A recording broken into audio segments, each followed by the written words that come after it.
Opa, tudo bem? Eu sou o Luiz Camargo e seja muito bem-vindo. Como sabemos, toda a imprensa divulgou que Sérgio Moro tinha preparado um dossiê com 15 meses de provas contra o presidente. Porém, a verdade é que o ex-ministro entregou apenas 15 dias de conversas. Segundo o jornal O Globo, a análise mostrou apenas conversas sem conteúdo relevante para a investigação.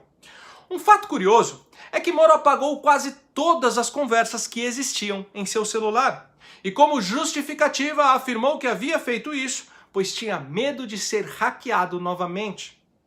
O seu depoimento estendeu-se aí por cerca de 8 horas, porque grande parte do tempo foi usado para justamente resgatar essas tais conversas apagadas, que no fim das contas não provaram nada.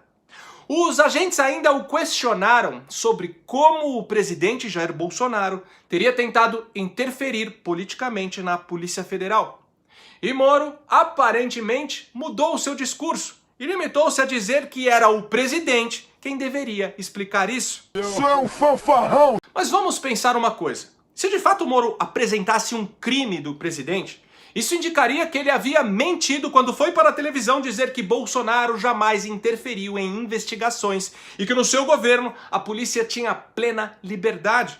E o que é pior, nesse caso, além de mentir, ele teria praticado crime de prevaricação ao não denunciar uma ilegalidade em troca da permanência do seu amigo na direção da PF, ou da sua indicação a uma cadeira no Supremo. Isso é um fanfarrão! Sérgio Moro, antes de abandonar seu cargo, organizou, sem o presidente saber, uma coletiva de imprensa para anunciar a demissão. Só que parte do discurso que ele leu durante a coletiva já havia sido misteriosamente divulgado pelo jornal O Globo 10 minutos antes de começar a mesma. Bom, na coletiva o ex-ministro acusou Bolsonaro de interferência política na Polícia Federal. O Brasil todo ficou perplexo ao saber da boca do homem que comandou a Lava Jato que o presidente interferia na PF desde o início do seu mandato como ministro. Uma acusação seríssima, que depois, como vimos, ele não conseguiu provar. Mas enfim, para reforçar sua acusação, ele mentiu dizendo que tal interferência nunca havia ocorrido nos governos petistas, sendo que foi o que mais ocorreu, basta dar um Google. E como se não bastasse, ao perceber a besteira que disse no pronunciamento, no caso, uma nítida declaração de que havia prevaricado, no dia seguinte à coletiva, ele já começou a voltar atrás das próprias acusações, dizendo que as interferências começaram no dia 12 de março, e não desde que assumiu o cargo, como tinha exposto. Isso é um fanfarrão! Tudo isso aconteceu para que a narrativa fosse criada. A imprensa alimentou essa narrativa, e por mais que ela já tenha caído por terra, não é a verdade que vai permanecer no consciente de grande parte dos brasileiros.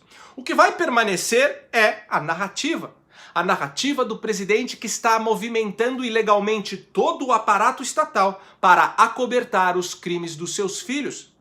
Na print que supostamente provaria a interferência de Bolsonaro na PF, Moro pegou o trecho de uma conversa sigilosa, onde o presidente mandava o link de uma matéria sobre a investigação inconstitucional conduzida pelo STF. Investigação essa que o próprio Ministério Público já declarou ser inconstitucional. Uma investigação que não apura corrupção ou desvio de verba pública, mas que apura memes nas redes sociais, que apura fake news, sendo que nem existe fake news em nosso Código Penal. Os deputados bolsonaristas, incluindo os filhos do presidente Carlos e Eduardo Bolsonaro, são alvos desse inquérito. E a real é que esses parlamentares são ativos em criticar nas redes sociais os desmandos do STF, assim como também cobrar e questionar os magistrados quanto aos crimes que ficam impunes e quanto aos corruptos que são por eles soltos. E por isso a perseguição. Lembra das campanhas para o impeachment do Gilmar Mendes fomentadas nas redes sociais? Pois então, o STF abriu um procedimento inconstitucional, uma espécie de AI-5 do judiciário, para perseguir quem se coloca contra eles. Simples assim. E o pior é que tudo corre sob sigilo. Nem mesmo os advogados dos investigados podem tomar conhecimento dos autos. Porém, a massa popular que assiste o Jornal Nacional jamais vai entender isso. A narrativa que permanecerá é que o presidente quer acobertar os mais terríveis crimes envolvendo o Carlos e o Eduardo. Ou se não, tem também a narrativa de que a interferência no comando da Polícia Federal se dá para proteger o senador Flávio Bolsonaro. No entanto, Flávio está sendo investigado pelas supostas rachadinhas não pela Polícia Federal, e sim pelo Ministério Público do Rio de Janeiro. E essa investigação ainda está em processo. Se ele for culpado, que seja punido com todo o rigor da lei. Já a PF estava investigando o senador em um suposto crime de lavagem de dinheiro.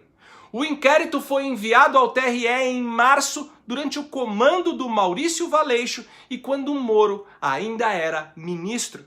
Porém, a própria PF, sob o comando do Valeixo, pediu o arquivamento do caso por falta de provas. Mas aí eu te pergunto, qual narrativa você acha que vai ficar? Na frente do Alvorada, Bolsonaro desmascarou mais uma vez a narrativa da interferência na PF. Manchete da Folha de São Paulo de hoje. Porca! Novo diretor da PF assume e acata pedido de Bolsonaro. Que imprensa canalha, Folha de São Paulo. Canalha elogio para a Folha de São Paulo.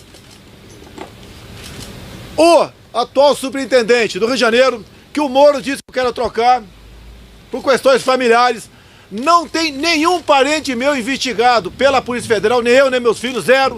Uma mentira que a imprensa replica o tempo todo, dizendo que meus filhos querem trocar o superintendente. Para onde é que está indo o superintendente do Rio de Janeiro? Para ser o diretor executivo da PF. Ele vai sair de da superintendência, são 27 superintendentes do Brasil, para ser diretor executivo. E aí eu estou trocando ele, eu estou tendo influência sobre a Polícia Federal, eu estou tendo influência. Isso é uma patifaria. É uma patifaria. Folha... Cala a boca, não te perguntei nada. Folha de São Paulo. Folha de São Paulo. Um jornal patife e mentiroso. Sabe o que é muito triste? É ver Sérgio Moro, o cara que em outros tempos nos mostrou que os ricos e poderosos desse país também poderiam ver o sol nascer quadrado, hoje contribuindo na linha de frente para essa abjeta indústria das narrativas. O ex-ministro de herói nacional se converteu em um rato de armazém. E ainda faz postagem em suas redes sociais sobre o significado de lealdade. Qualquer um que fizer uma análise desprovida de paixões e livre das distorções midiáticas perceberá que ele foi leal apenas às suas aspirações particulares e vaidosas. Resolveu abandonar o país em meio a uma crise planetária sem precedentes e ainda criando um colapso institucional. Tudo leva a crer que o seu único objetivo era minar as forças do seu principal concorrente no pleito presidencial de 2022. Só que, infelizmente, a estratégia se mostrou furada. Como disse o Guilherme Fiuza, ele deveria demitir urgentemente o seu marqueteiro. E digo mais, se Moro um dia voltar a prestar algum tipo de serviço público, ele deveria se espelhar no seu amigo Paulo Guedes. Este sim, um homem leal. Guedes, ao receber uma ligação do João Dória para incitá-lo a abandonar o barco, mostrou para o país todo o que é lealdade. Uma lealdade não ao presidente da República, mas uma lealdade à população brasileira. E por hoje é isso aí. Deixa aqui nos comentários a sua opinião. Curte e compartilhe o vídeo para ele ganhar relevância. Confere se você continua inscrito no canal. Confere se o sininho das notificações está ativo. E se você gosta do trabalho que eu venho fazendo e puder ajudar a manter esse canal em plena atividade, contribuindo com qualquer valor, o link do nosso Apoia-se está aqui na descrição. Me segue também nas redes sociais, Twitter, Instagram e Facebook, @LuizCamargoVlog. Então até o próximo vídeo, valeu! São 27 superintendentes do Brasil para ser diretor executivo. E aí eu estou trocando ele. Eu estou tendo influência sobre a Polícia Federal.